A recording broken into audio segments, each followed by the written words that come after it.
하는 이유로 불이익을 당한 이 사례에 대해서 국민 여러분들께 알려드리고자 합니다. 지금 이 자리에는 당시 국내 증권사 대표였던 그 당사자의 증언을 들으려고 참고인으로 한화증권 전 주진영 대표가 나와 있습니다. 질문을 하겠습니다. 삼성물산 제일모직 합병 당시 국내 증권사 중 유일하게 합병 반대 의견을 내신 걸로 알고 있습니다. 왜 반대하셨습니까? 당시 처음 그 보도가 나왔을 때는 아니 해도 좀 너무 심하다. 보나마나 저렇게 그 과대평가된 제일모직과 과소평가된 삼성물산을 자본시장법의 시행령을 핑계로 합병을 하겠다. 그것은 단지 그냥 물산의 이사들이 안 하겠다고 하면 되는 일인데 시행령 핑계 대면서 합병한다는 것이 너무 기가 막혔는데 국내 언론이나 우리나라에 뭐 발언권이 있는 모든 사람들이 다들 눈을 감거나 아니면 입을 닫거나 아니면 찬동하는 것을 보고 좀 기분이 안 좋았습니다. 근데 이제 증권회사들까지 다들 옹호하는 보고서를 쓰는 걸 보고 한국인으로서 창피했습니다. 그 보고서를 쓰지 말라고 한화 내부에서도 압력이 있었다고 들었습니다. 어떤 압력이었습니까?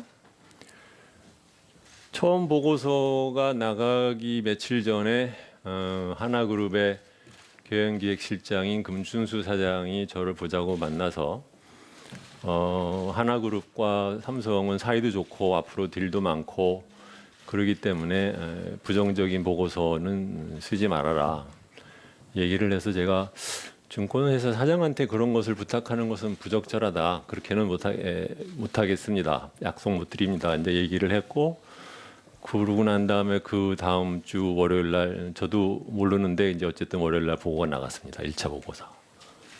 삼성에서도 당시 압력이 있었습니까? 네, 뭐 삼성그룹에 아는 제 그 지인들로부터 한 4사람에 걸쳐서 전화가 와가지고 처음에는 뭐 의결권을 위임해달라. 저 당시에 이제 저희 회사는 우연하게 삼성물산 주식을 한 3만 9천 주 정도 0.02%밖에 안 갖고 있었는데 그 의결권을 위임해달라라고 전화들이 왔고 그래서 제가 위임하지 않는다고 하니까 그 다음에는 그러면은 찬성해달라라고 전화가 왔고 그것도 이제 부정 안 하겠다고 하니까 정 그럴 거냐라는 식의 얘기들을 들었습니다. 그 다음이 이 삼성물산 합병에 반대를 했던 이유 때문에 하나증권 대표에서 물러나라고 압력을 받았다고 했습니다. 그것에 대해서도 좀 자세히 알려주십시오. 1차 보고서가 나가고 난 다음에 경영기획실장인 금춘 사장이 다시 보자고 해서 한 번은 뭐 그렇다고 치자. 그렇지만 당신 때문에 삼성의 장충기한테서 불평 전화를 들었다. 다시는 더 이상 쓰지 않겠다는 약속을 하라는 말을 계속해서 저한테 얘기를 했고 저는 그 약속은 못 드리겠다라고 했습니다. 그 물러나라고 하는 이유는 무엇이었습니까? 구체적으로 그 이유를 대면서 그 압박을 했습니까? 2차 보고서가 나가고 난 다음에 며칠 후에 삼성생명 당시 대표 이사였던 김현배 부회장께서 직접 그날 아침에 전화를 하시더니 급하게 오셔가지고 두 번째 보고서 나간 것 때문에 구조본에서 굉장히 기분이 격앙돼 있다. 이렇게 되면은 주사장이 물러나야 될 거다. 그래서 제가 먼저 사임할 일은 없으니 만약에 물러나게 하고 싶으면 법적인 절차대로 하십시오. 그렇게 얘기를 했습니다. 그런데 주식도 얼마 안 됐다면서 왜 한화에서는 이렇게 그 일에 대해서 예민하게 반응을 했을까요? 하나그룹에서는 이제 뭐 우리나라 그 재벌들이 다 그렇지만 기본적으로 일종의 이제 조직 폭력배들이 운영하는 방식과 똑같아서 일단 누구라도 한마디 말을 거역하면은 그거를 확실하게 응징을 해야 다른 사람들이 말을 따라간다고 생각하는 그런 논리가 있을 거라고 생각을 합니다. 그래서 이제 물러나야 할 이유를 한사코 말하지 않으면서도 이제 그 나갈 수도 있다라고 할 때 어떻게 하셨습니까?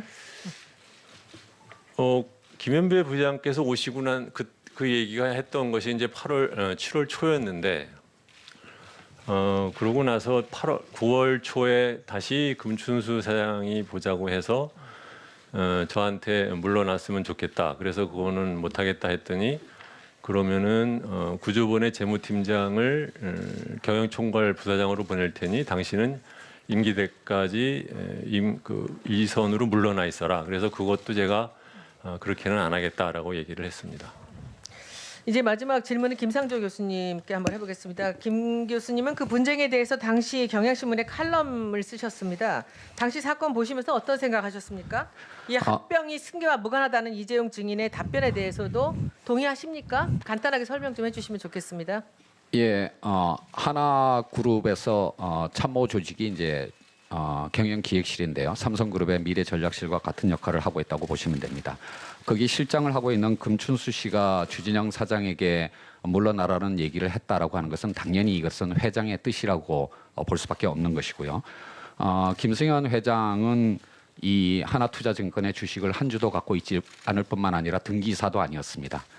그런 분이 상장회사에서 주주의 뜻에 의해서 뽑힌 사장을 물러나라고 이렇게 일방적으로 지시하는 것은 우리나라 기업들의 지배구조가 얼마나 엉망인가라고 하는 것을 보여주는 것이라고 생각을 합니다.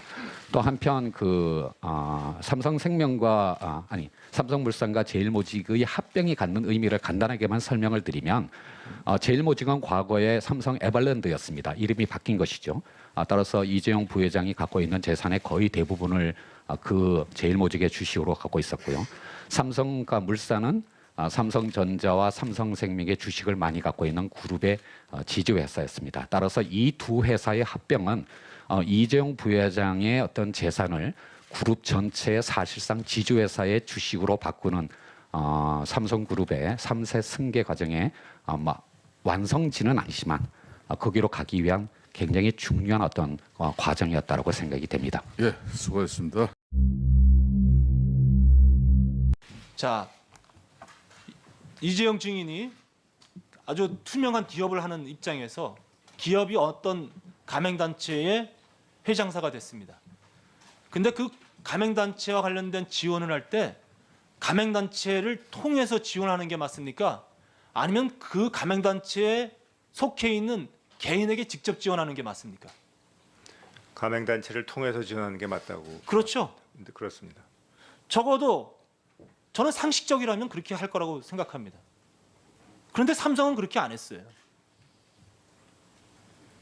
승마협회를 통하지 않고 최순실 장유라에게 직접 지원한 겁니다. 맞죠?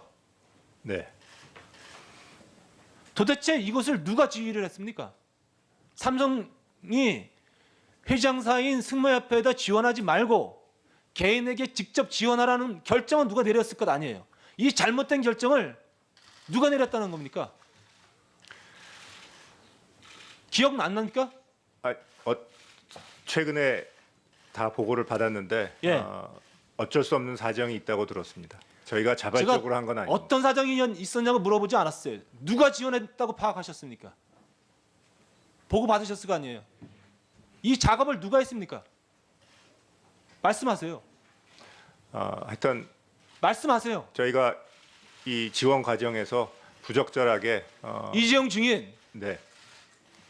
국민들이 이재용 증인에게 보고 싶어하는 모습은 이런 모습 아닙니다. 알고 있으면서도 답변 안 하려는 모습을 보고 싶어하는 게 아니에요. 말씀해 보세요. 누굴 통해서 이런 결정을 내렸습니까? 이재용 증인이 직접 안 했다면 이재용 증인에게 이렇게 하자고 제안한 사람이 있을 거 아니에요. 누굽니까?